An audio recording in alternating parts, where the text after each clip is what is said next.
what I wanted to talk about, because I meet so many people on flights, I meet people at airports, and people talk about their disease, people talk about their suffering, and yes, of course, while medicine is important, it can save your life. Chemotherapies, radiations, steroids, all of that has its place in our healing and recovery. So does nutrition.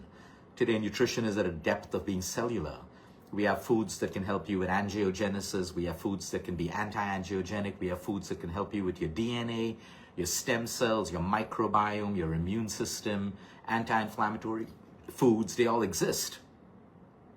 We've evolved with our research and exercise. We understand that training muscle.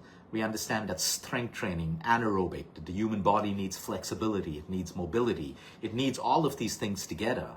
Of course, sleep is something that all of you who have been following me know how I keep on going on about sleep, because it's literally the magical drug. Like movement is medicine, deep sleep is medicine. Over the last year and a half, I've been studying quantum biology. I've been studying quantum medicine, because it never fails to amaze me how, as human beings in a world as advanced as today, we still think that a medicine alone can fix a health problem or prevent one. We still think that a psychoactive drug or a psychiatric drug can just be the solution to depression and bipolar and all of these things.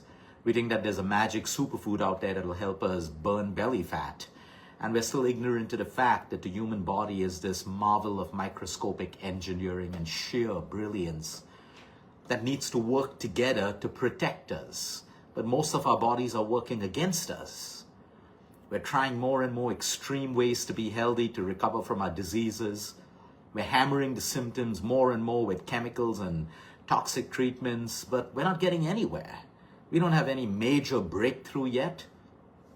It's because we're missing the plot. Everything is fragmented.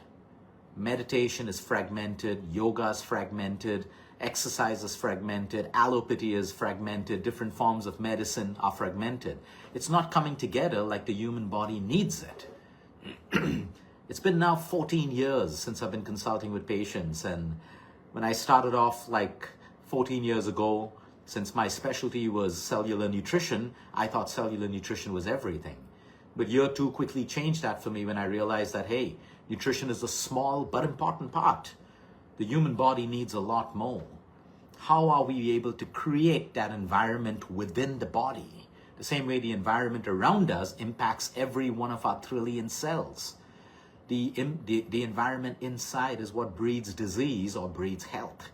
The environment within us is what will get us to recover or make us progressively sicker and sicker. What is quantum medicine? What is quantum biology? Look around you today. We have more detox plans, we have more cleanse plans, we have more longevity pills, we have infrared, we have sauna, we have cold baths, we have nutraceuticals, about a dozen. None of this guarantees us that we're going to live longer, nor does it guarantee us that we are going to recover better until we fill in the missing pieces of the puzzle. And that's what quantum biology looks at. The impact of everything. Outside, inside, our thoughts, our emotions on every single cell in the human body. Books and books have been written about the power of the subconscious mind, the impact of thoughts on our cells. It's proven. The science is out there. But we're not good at integrating all of this when we're struck down with a disease or someone makes fun of the weight that we've put on, and we're more worried about what people think about us rather than creating an environment of calm and balance. Today when I see patients, most of my patients are patients with cancer, deadly diseases, rare syndromes, and then we have category 2 like type 2 diabetes, autoimmune conditions, and smaller problems. What I see in almost every patient, 6 years ago I would see the disease, I would see the symptom, I would find the root cause. Today all I see is an imbalance in every one of these patients. While they need medicine, they need nutrition, they need everything, all I see is an imbalance between their minds and their body. I see chaos, I see disharmony, and nutrition is useless. Allopathy is useless. All forms of medicine are useless if we cannot create balance and harmony first in the mind and in the physical self. It's impossible. I have patients who meditate and get better. I have patients who fly to the best hospitals across the world, but they're chaotic, they're stressed out, they're on the go, they're jet set all the time. They don't recover with the best medicine. I have patients who only meditate and they think meditation is going to save them, but they ignore the physical symptoms, they ignore the physical body. They think just because they're meditating and they have a spiritual connection, they're going to be saved. But I know some of the top spiritual leaders who have ignored the physical self and they're sick with disease today. We're treating a lot of them. You see, spirituality doesn't win over everything else, and that's the point we're missing. We think we'll meditate more and our problems will go away. We want to do the inner work, we want to do the work, we want to take the actions. So today I wanted to share with you the importance for all of us to reflect. It's the weekend, it's Sunday. How do we reflect before getting into Monday? What quantum biology and medicine teaches us in short is, while you have your medicine, you have your nutrition, you have all of these are foundations. It also looks at, how do you feel joy in your life? How do you express joy in your life? Do you feel loved? Do you have the ability to love someone? What is the quality of your relationships? Are they toxic? Are they suppressive in nature? Are they fulfilling? Are they liberating? Of course, no relationship is perfect. But we got to find things in our relationships that are, or we got to decide to change those relationships if we can. But the point is, just because we can't, it doesn't make it a not important part of our healing. Our spiritual connections with ourself, our authentic self, our spiritual connections with other people. I'm not even talking religion.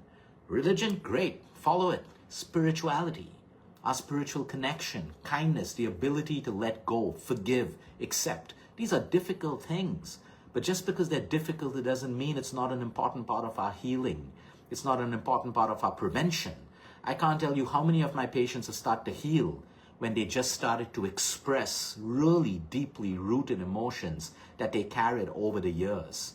Because while these patients take chemotherapy, it can't solve the emotional suppression problems that they have. Psychiatric drugs, please take them, don't stop them if you're on them. But you got to understand that you can't take a drug and expect it to make it better without the expression of repressed and suppressed emotions. So you see, we're trying to put more medicine, more supplements in our body. We're trying to beat up our body with more exercise. But we fail to understand, as long as we're constantly out of homeostasis, our cells are in disharmony with each other, we're never really going to be able to heal. We're going to get better, we're going to fall sick again. We're going to get better, we're going to fall sick again. Something that you see around in the world today, chronic sickness. People are on a laundry list of medicine to keep one symptom suppressed, and the side effects kick in. Now you're in another med, and you're in another med. We're chronically sick. We're not really healing. We're not really recovering. The medicines are making our blood reports look good, but inside we still aren't correcting our behaviors and actions that we should take in life to bring this balance and harmony in our body. And that's why today most top doctors will tell you that chronic stress is the root cause of most disease, because of that hormone called cortisol, which is a beautiful hormone, but when we're constantly spiking cortisol and adrenaline, it's not good for us. You know, it's like everyone talks about coffee. I have no problem with coffee. I think coffee is a great beverage with so many health benefits when you just have it black and the right way. But when you're using coffee to make up for your sleep, when you're using coffee to think that, hey, I have great energy, but all it's doing is blocking adenosine, and you're actually just using it as an energy tool. When your coffee starts to get 3, 4, 5, 6 cups, you are just creating more and more cortisol in your body, which is something that your body doesn't want and doesn't need. Every time your cortisol spikes up, you're in the sympathetic nervous system. We're supposed to be in the parasympathetic nervous system most of the time, which is rest, digest, and regenerate. We cannot heal or repair in the sympathetic nervous system. The human body can go through immense stress followed by deep relaxation. So if you are going to have a stressful day, you also got to plan how you're going to relax. That could be your 8 or 9 hours of deep sleep, or when you come home, how you switch off from work, how you go for a walk, you connect with nature, you do things. So there was stress and then there's de-stress. That's a perfect balance. The human body can take so much as long as we are compensating with relaxation. But we're not doing that. We want to take on more and more in our life. We want to stay more and more in toxic workplaces and toxic relationships. Well, of course, some of us don't have that choice if we have to be there. then we got to accept it in our mind so it no longer troubles us. We can't keep reminding ourselves every morning that we don't like our job, we don't like our spouse, we don't like our kids, we don't like the place that we live in. You're just rehearsing constant negativity, which is just pushing up your cortisol over and over again. Every human has gone through some amount of suffering. The important part is, while we have to understand that much of our past cannot be changed, people who have hurt you cannot be changed. It is our personal responsibility to learn how to express or vent out these emotions, or learn tools and techniques to deal with repressed emotions or suppressed emotions, because that is such an important part of quantum healing. If medicine alone healed everyone, we shouldn't have disease in the world at this point. If nutrition alone healed everyone, we wouldn't have sick people, but we're the sickest point in human history right now with chronic lifestyle diseases. We don't have polio anymore. We don't have those deadly diseases that had wiped out populations like the plague and everything else. We have lifestyle diseases caused by poor lifestyle. All I'm trying to leave you with is a simple message. It is our personal responsibility to start looking inwards. What is my spiritual connection?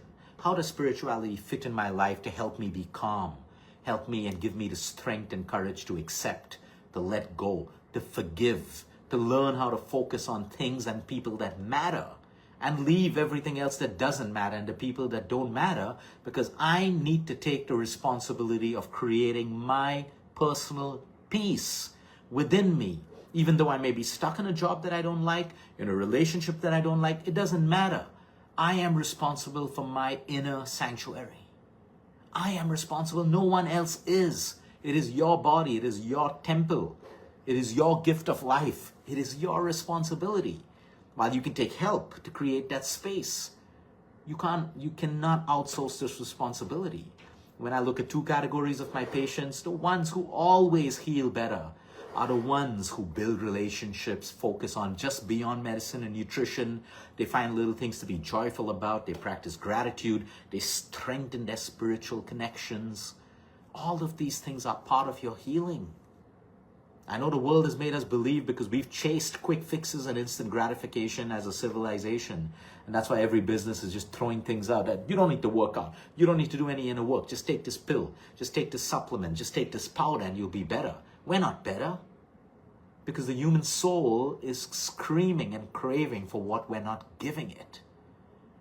At the end of the day, every man, every woman, every gender craves love and peace. That's what we're all fighting for indirectly. We want money because it gives us security, which gives us peace. We want love because it nurtures the human soul. You take love out of anyone, they'll deteriorate in front of your eyes. Now you may say, but Luke, my husband's fighting me, my wife is. Yeah, you have a very, very shallow definition of love.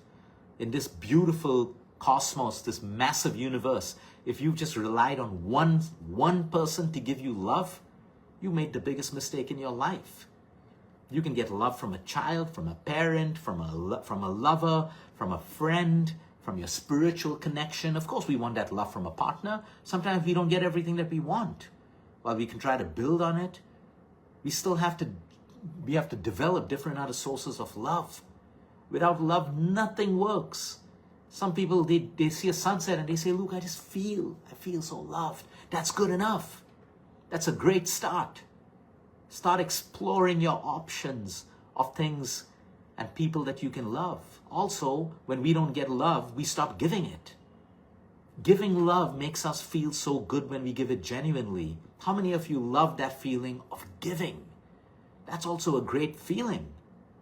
But the point is, our lives become so bitter that we stop everything. And we start to be malnourished at a soul level.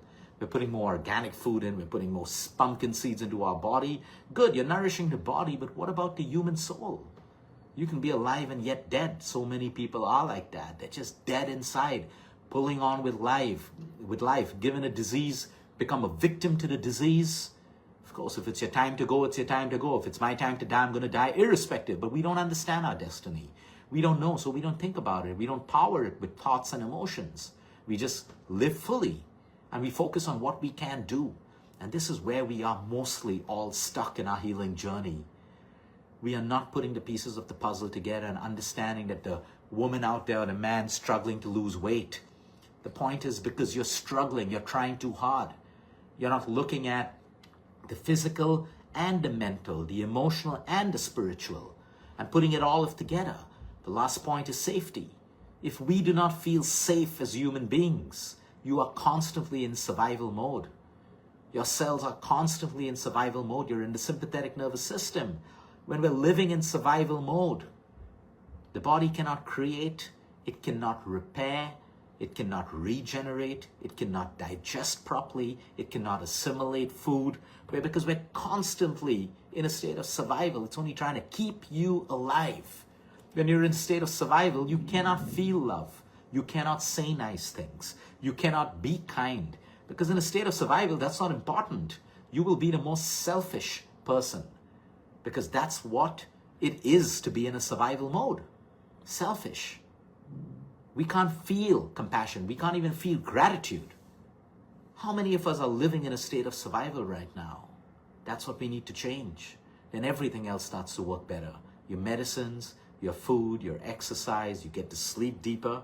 When you're in a survival state, you can't sleep. The body's meant to keep you awake. You're not meant to sleep in survival mode. How many of us are living in survival mode? This is the reflection exercise I want to leave all of you with this Sunday evening. And I hope you had a great weekend, and I hope to see you more often. Until next time, peace be with all of you.